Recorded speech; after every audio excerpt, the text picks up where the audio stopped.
Hello, my name is Perry and I'm 28 years old.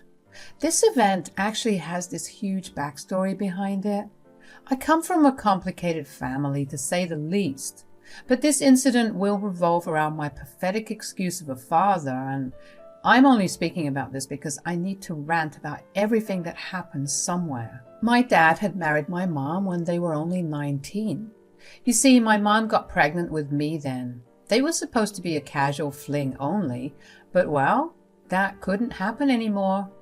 My dad had initially wanted to leave, but his parents threatened to cut him off if he abandoned his child. So you can imagine the mindset with which my dad was entering into parenthood.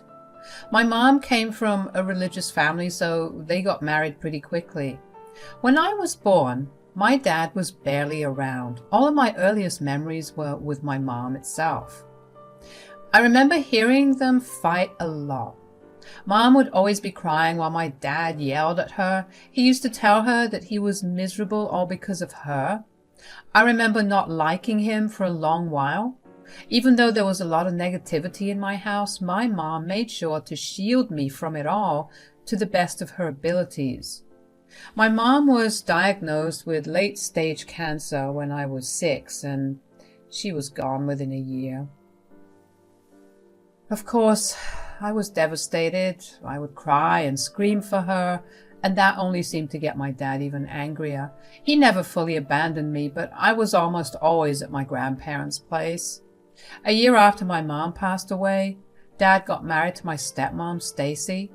Stacy had 3 children of her own. Around the same time, Dad's business had started to take off. He was making enough money to buy a mansion-sized house for all of us to live in. But all of that meant nothing much to me because it was all just hell. Stacy hated me. She actively tried to make my life hell. She always insisted that I call her mom, even though I told her that she was never going to be my mom.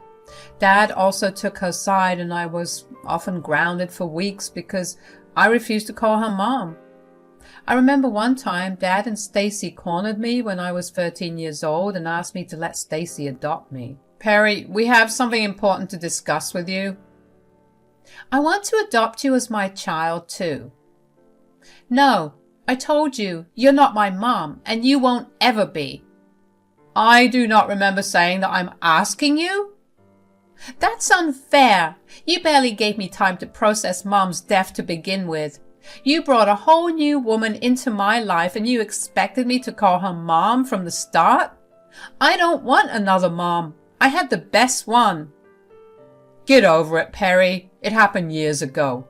What was so perfect about your stupid mother anyway? All she did was make my life miserable. At least she was there for me. All you ever did was make her cry.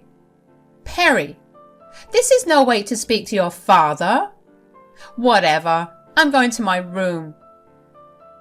Things only got worse from there. Dad stopped looking my way entirely. He refused to have a conversation with me unless it was to yell at me for something Stacy or her kids complained about.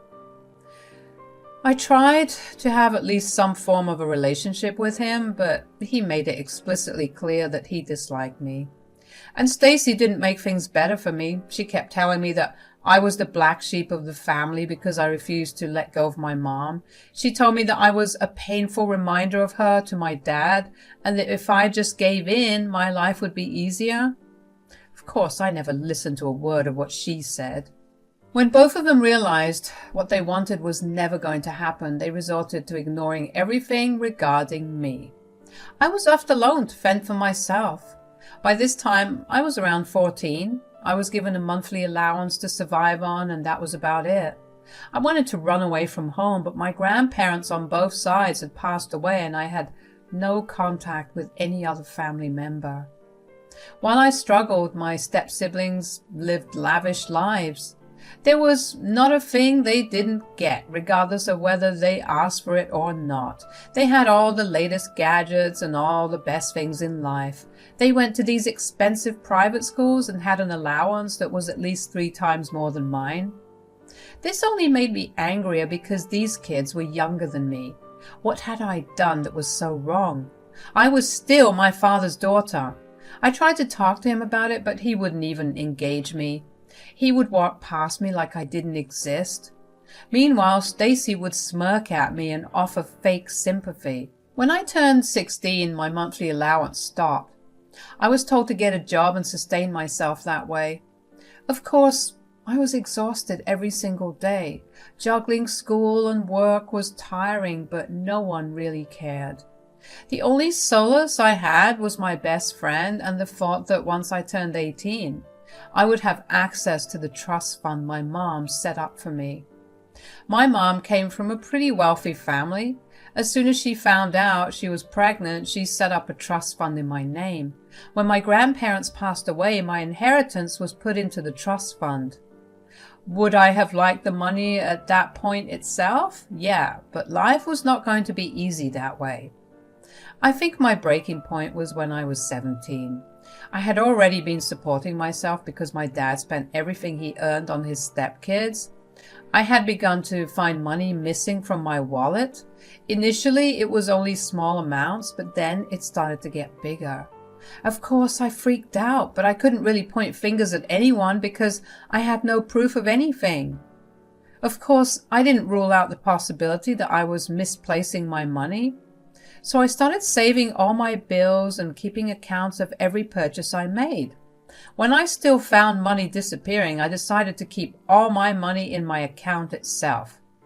I figured it would be tiring to keep having to withdraw money whenever I needed cash, but as long as I wasn't losing money, it didn't matter. And then the money started disappearing from my account. I was furious.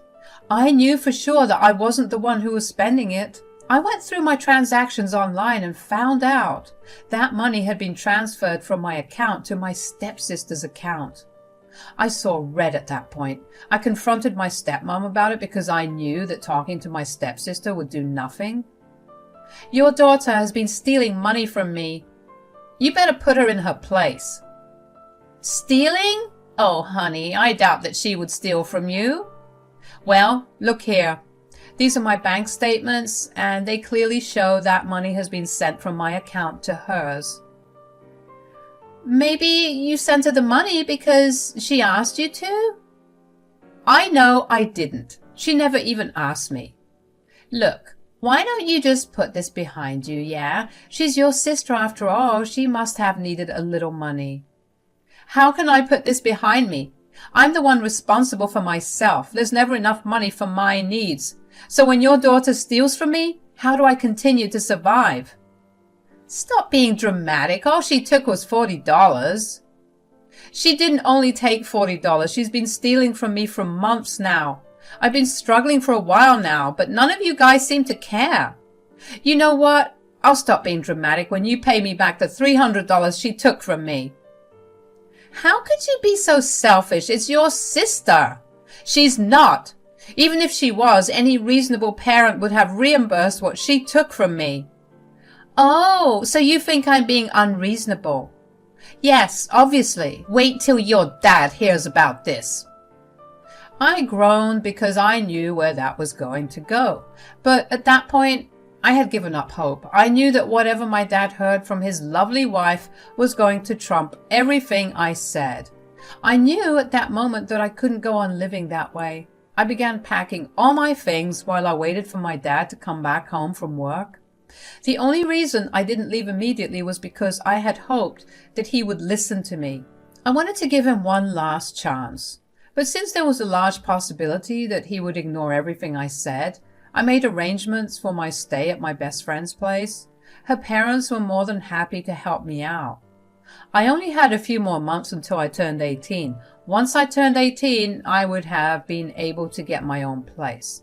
I had enough saved up for at least a small deposit, and my best friend's parents also offered to help, so I knew that everything would turn out all right for me regardless of what my dad said. That evening, I heard my dad walk into the house, and I heard Stacy talking to him. While she was talking to him, my stepsister, who had been the one who was stealing from me, peeked into my room and smirked at me. She told me that I had made a big mistake by telling her mom about what she had been doing. She planned to make my life hell, so she wished me all the luck in the world. She left before I could get a single word out. I knew then and there that I wanted to get out for sure. There was no way that I was going to be staying in that house anymore because no one, and I mean no one, would listen to anything I said. My dad would never even raise his voice against his stepkids, and Stacy thinks they're just little angels. Just as I was about to get ready to leave, I heard my dad angrily walking up the stairs. I quickly stuffed away my packed things under my bed and sat on my bed while trying to look like I was simply reading a book.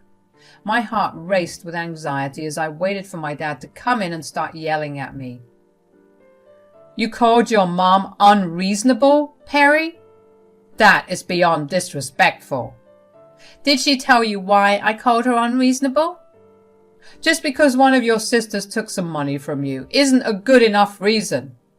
She didn't take money from me. She stole it from me." Oh, wow. So first you're disrespectful to your mom, and now you're just outright lying to me. I'm not lying. I have proof. I don't care. That proof is probably fake anyway. You'll really do anything so you can get attention, won't you? Why would I purposely lose money to get attention? So you can get money from us, obviously. Why do I have to get money from you, when as your daughter it's your duty to provide for me? Don't backtalk me. You're grounded for a month. But not a single word. You're such a disappointment. With that went my plan of running away. Well, at least for a month. My dad walked out of my room with my laptop and my phone. I had no other option but to wait until I was not grounded anymore. Of course, I felt super sad and angry. I was upset that my dad had always chosen his other family over me. At that moment, I wished that I had my mom more than anything. I spent the next few days just crying. That month was hell for me. My stepsister kept up with her word and actually made my life hell. She kept pulling these pranks on me that always involved me getting hurt or embarrassed in some way. Like she once added Nair to my shampoo, and thankfully I figured something was off with the way she was insistent on me washing my hair that day. Another time she spilled oil on the kitchen floor and screamed, knowing that I would rush to her. I ended up slipping and falling pretty hard. She never got scolded because they were always just pranks. If anything, that got laughs from my dad and Stacy. They always applauded her for her genius pranks. By the end of the month, I was so ready to leave the place behind me. I couldn't even call that place home because I only ever felt uncomfortable there.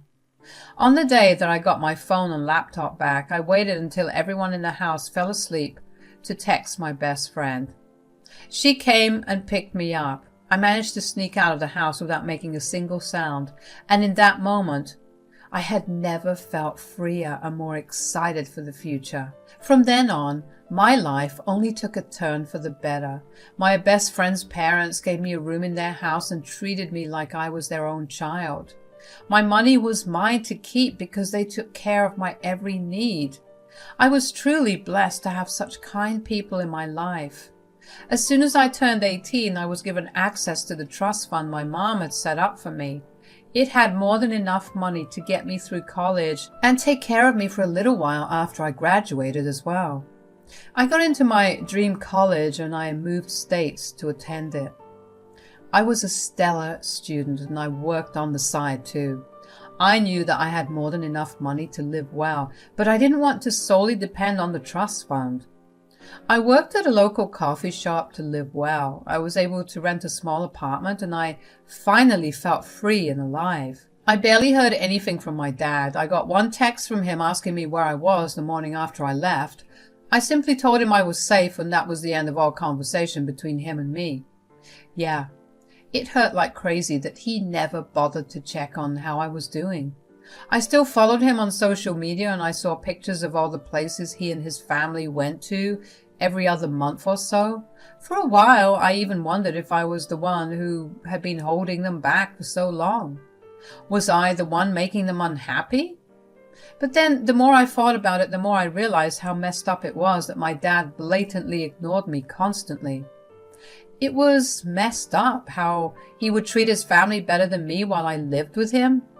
I knew I couldn't stay silent like that for too long. I knew that I wanted to get back at him in whatever little way I could. I got a bunch of my friends to leave negative reviews on my dad's products on every site possible.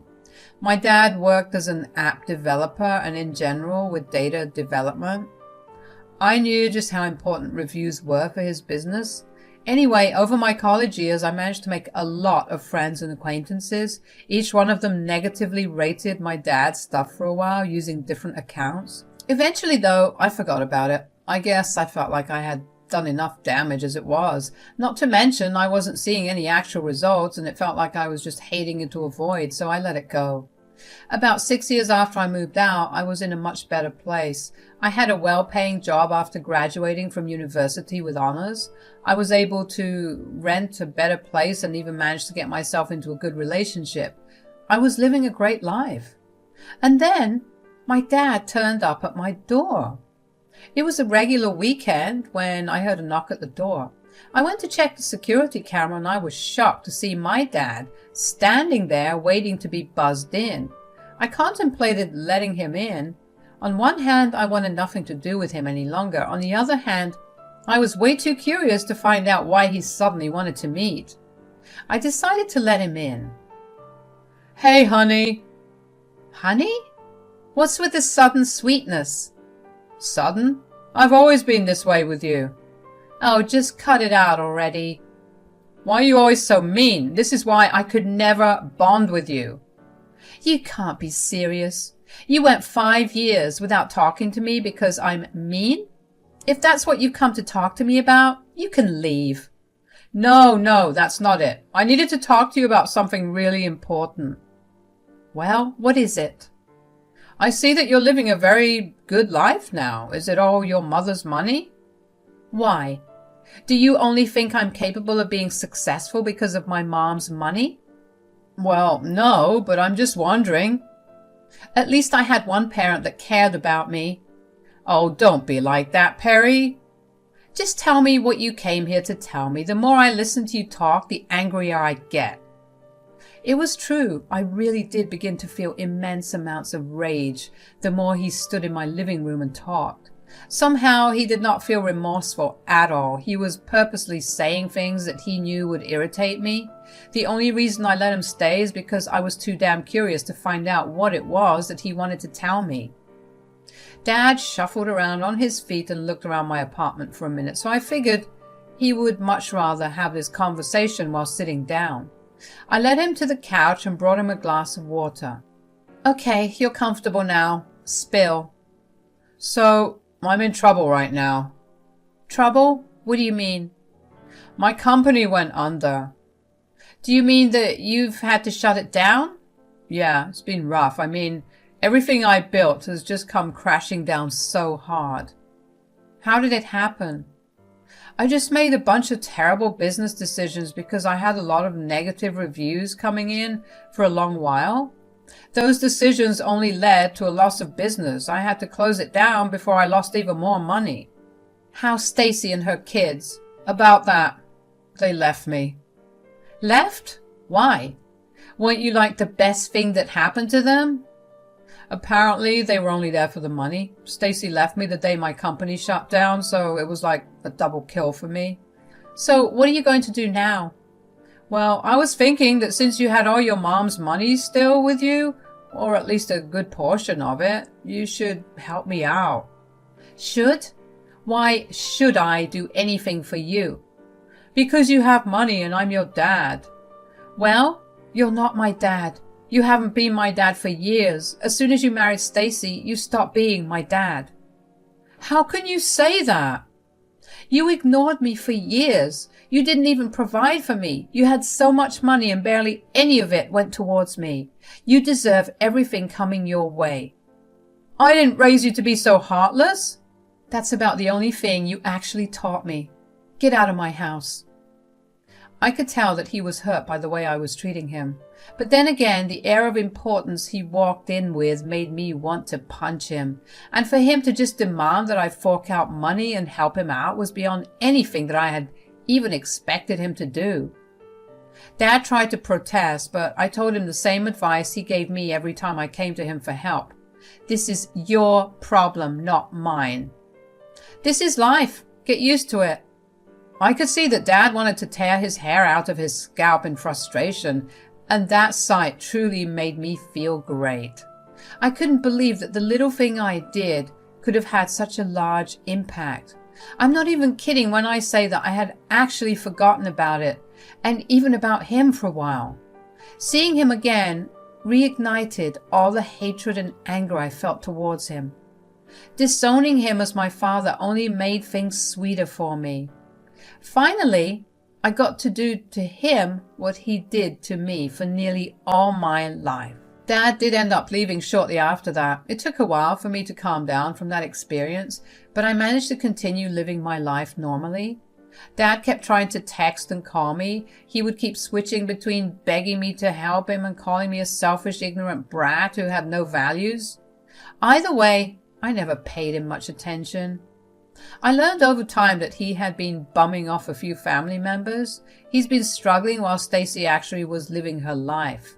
She managed to find another man to hook up to, and my dad was very, very salty about that.